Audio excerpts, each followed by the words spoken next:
আসসালামু আলাইকুম রহমতুল্লাহ। আমরা বাল্যকা মল্লিক বাড়ি একটা জায়গা জমি দেখার জন্য আসলাম। ইনশাল্লাহ কলার বাগান, পুরা কলা গাছের বাগান, প্রায় 15 বিঘার মতো জমি আছে এখানে।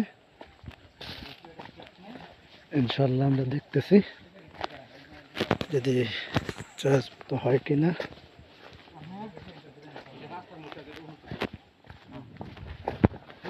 হ্যাঁ,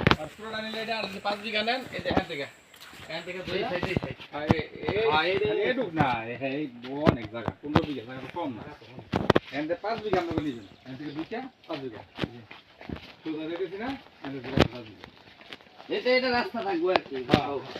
এই পলনের